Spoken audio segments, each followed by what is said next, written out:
Hi viewers, welcome to our channel. ప్రస్తుతం మనతో పాటు దామ బాలాజీ గారు సీనియర్ జర్నలిస్ట్ ఉన్నారు. వారితో ఒకసారి మాట్లాడదాం.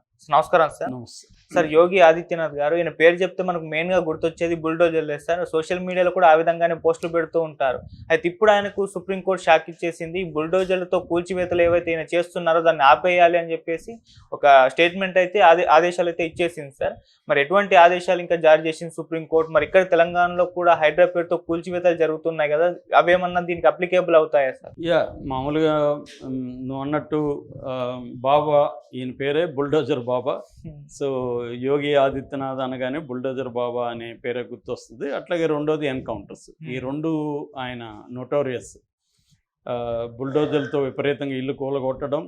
అది ఏ స్థాయిలోకి వెళ్ళిందంటే, ఈయన వేరే రాష్ట్రంకి వెళ్తే బుల్డోజర్లు వేసుకొని వచ్చి ఈయనకి స్వాగతం పలుకుతున్నారు ప్రజలు. అంటే బీజేపీ వాళ్ళు బుల్డోజర్లు వేసుకొని వచ్చి బుల్డోజర్ల మీద వాళ్ళు నిలబడి ఈయనకు పూలు చల్లి అలాగా. అంటే ఈయన అంటేనే బుల్డోజర్ బాబా అన్న పేరు వచ్చేసింది. యాక్చువల్గా 15 ఏళ్ల తర్వాత ఉత్తరప్రదేశ్లో బీజేపీ యోగి ఆదిత్యనాథ్ ఆధ్వర్యంలో అధికారాన్ని 2017లో సాధించింది. సాధించినప్పుడు ఈయన ముఖ్యమంత్రి అయినాక ఫస్ట్లో ఈయన 2 విషయాల మీద ఫోకస్ చేశాడు. ఒకటి లవ్ జిహాద్, అంటే ముస్లింలు హిందూ అమ్మాయిల్ని ప్లాన్ చేసి ట్రాప్ చేసి పెళ్లి చేసుకొని లేదా పెళ్లి చేసుకోకుండా ప్రెగ్నెంట్ చేసి వదిలేయడం అనేది లవ్ జిహాద్ అంటారు. దీని మీద ఫస్ట్ ఆయన ఫోకస్ చేశాడు. రెండవది గోరక్షణ. ఈ 2 ప్రోగ్రామ్స్ బిగినింగ్లో ఆయన ఫోకస్ చేశాడు. అయితే మెల్లగా ఏం చేశాడు, ముస్లింలని టార్గెట్ చేసి ముస్లింల ఇండ్లు కూలగొట్టడం, ముస్లింల ఆస్తుల్ని ధ్వంసం చేయడం, వాళ్ళ మీద కేసులు పెట్టడం, ఇది నెక్స్ట్ స్టార్ట్ చేశాడు.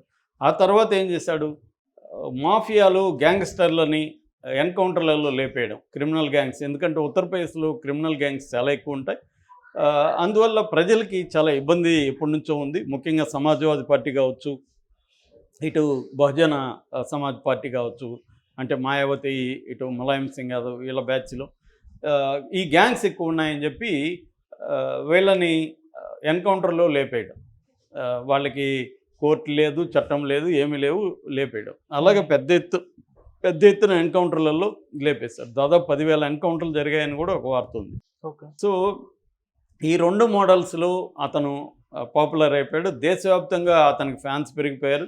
దీన్ని మోడల్గా తీసుకొని బీజేపీ పాలిత రాష్ట్రాల్లో ఇది బలంగా పెరిగింది. అస్సాం కావచ్చు, గుజరాత్ కావచ్చు, మధ్యప్రదేశ్ కావచ్చు, ఉత్తరప్రదేశ్ కావచ్చు, ఇలాగా చివరికి రాజస్థాన్లో కాంగ్రెస్ పార్టీ కూడా దీన్ని అనుకరించి చాలా చోట్ల కాంగ్రెస్ పార్టీ కూడా బుల్డోజర్ రాజకీయాలు అనేవి చేసిందన్నమాట.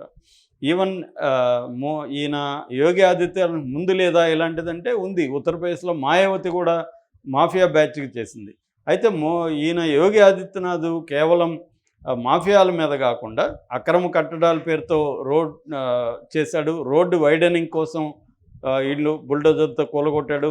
ముస్లింలను టార్గెట్ చేసి కొంతమంది ముస్లింలు ఎవరైనా బీజేపీ నాయకులను విమర్శిస్తే కూడా ఒక ఆయన నుపూర్ శర్మ అనే ఆయన్ని విమర్శించాడని చెప్పి జావేద్ అనే ఒక ముస్లిం నాయకుడు ఇల్లు కూలగొట్టేశారు. అట్లాగే మోడీని విమర్శించాడని చెప్పి ఇంకొంత మత నాయకుడిని ఆయన ఇండ్లు కూలగొట్టేశారు. అట్లాగే బీజేపీని విమర్శించిన ముస్లిం నాయకులను కూడా వాళ్ళ ఇండ్లు కూడా ఈయన కూలగొట్టేశాడు.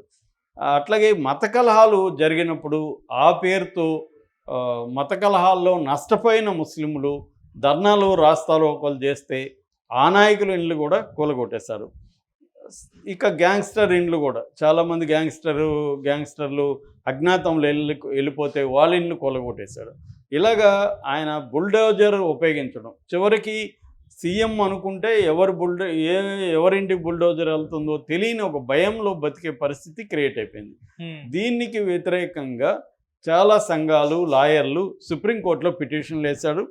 అట్లాగే జమాత్ ఉలమా ఐ హింద్ అనే ఒక సంస్థ కూడా 2022లో వేసింది. జహంగీర్పూర్లో ఢిల్లీలో అల్లర్లు జరిగిన తర్వాత అక్కడ ఇండ్లు కూలగొట్టేస్తే ముస్లింల ఇళ్ళు ఈ సంస్థ కోర్టులో వేసింది. ఈ పిటిషన్లన్నీ పరిశీలించిన తర్వాత కోర్టు ఫస్ట్ ఆపమని చెప్పింది. మేము తీర్పిస్తాము, గైడ్ లైన్స్ ఫామ్ చేయాలి దేశవ్యాప్తంగా.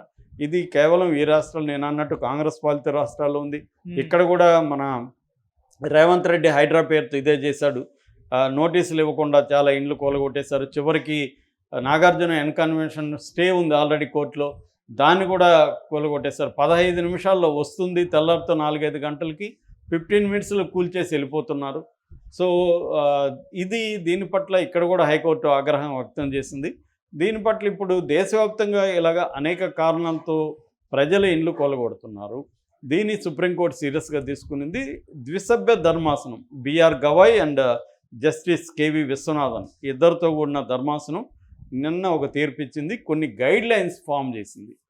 సో ఈ ఎందుకంటే ఇవి ఆమ్నెస్టీ ఇంటర్నేషనల్ కూడా ఒక నివేదికని సబ్మిట్ చేసింది. ఈ నివేదిక 2022 ఏప్రిల్ నుంచి జూన్ వరకు అస్సాము, ఢిల్లీ, గుజరాత్, మధ్యప్రదేశ్, ఉత్తరప్రదేశ్లలో 128 ఆస్తులు కూలగొట్టారు. దాదాపు 617 మంది అఫెక్ట్ అయ్యారు ఈ 128 ఆస్తుల్లో అనేది ఆ నివేదిక సారాంశం. ఇలాగ ప్రపంచవ్యాప్తంగా కూడా బ్యాడ్ నేమ్ వచ్చే పరిస్థితి కనిపిస్తుంది.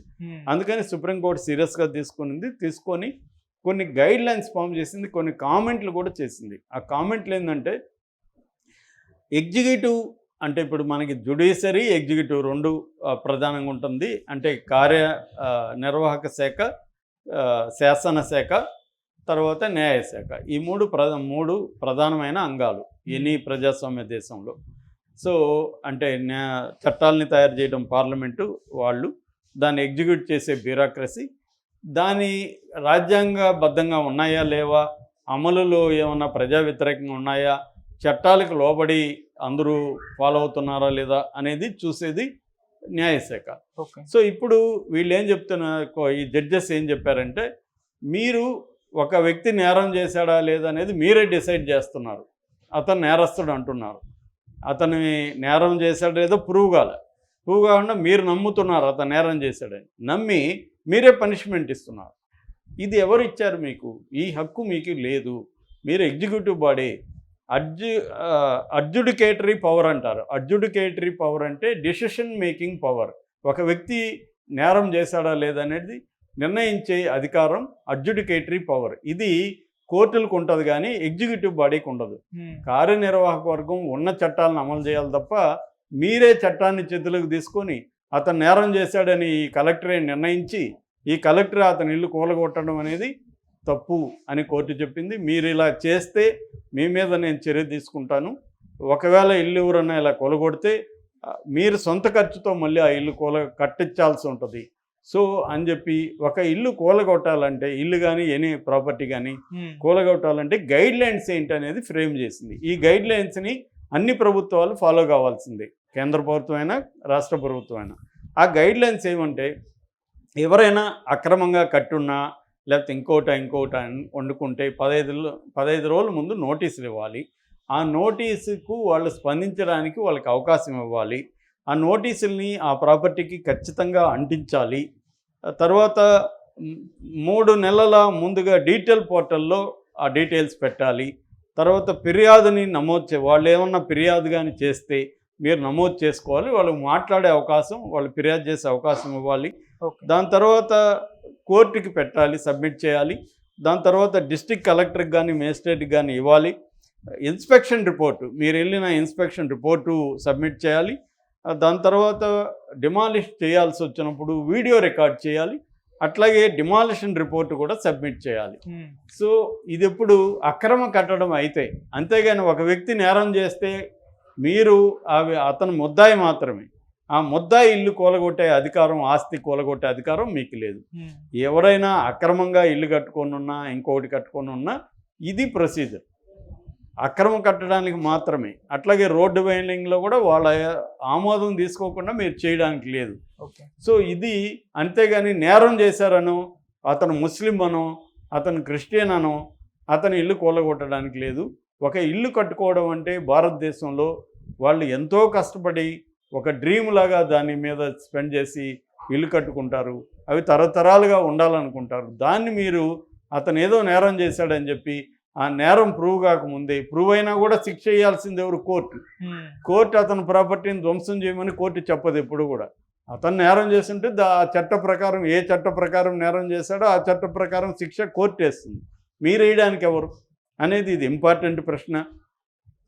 యోగిని హీరోలుగా చూసే అనేక మంది ఉన్నారు ఇక్కడ.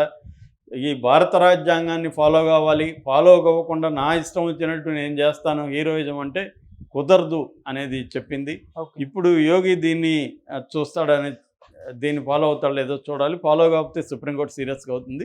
ఇంకోటి కూడా జడ్జెస్ చెప్పారు, అదేంటంటే వాళ్ళ అభిప్రాయం కాదు జడ్జెస్ చెప్పింది, రాజ్యాంగాన్ని వాళ్ళు వ్యాఖ్యానించారు. ఆర్టికల్ 21 ఆఫ్ ద ఇండియన్ కాన్స్టిట్యూషన్లో రైట్ టు షెల్టర్ అనేది కూడా ఉంటుంది. అంటే ఒక ఇల్లు కలిగి ఉండే హక్కు కూడా ఉంటుంది. మామూలుగా బాలగోపాల్ ఒక మాట అనేవాడు, పౌరకుల నాయకుడు, మేధావి. ఉన్న హక్కులేంటి, ఉండాల్సిన హక్కులేంటి, ఉన్న హక్కులు లేనందువల్ల ఉన్న హక్కులు అమలవుతాయా అని ఒక మాట అనేవాడు. ఇది ఆయన నాకంటే స్పీడ్గా చెప్పేవాడు, ఎవడికి అర్థమయ్యేది కాదు. అంటే మనకి ఉండాల్సిన హక్కులు ఏంటి అంటే కూడు గూడు గుడ్డ, బేసిక్ నీడ్స్ హక్కులుగా ఉండాలి మన సమాజంలో. కానీ మనకు హక్కులుగా లేవు. లేనప్పుడు ఉన్న హక్కులు ఏంటి, నాకు ఇల్లు లేదు, నాకు ఉద్యోగం లేదు, నా ప్రాణాలకి రక్షణ లేదు అని పోరాడే హక్కు ఉంది. ఓకే. కానీ ఉండాల్సిన హక్కులు లేనందువల్ల, ఈ ఉండాల్సిన ఇందాక చెప్పిన కూడు కూడా హక్కు అనేవి లేనందువల్ల ఉన్న హక్కులు, అవి లేదని ఉద్యమించే హక్కు, ఉన్న హక్కులు కూడా అమలు కావు.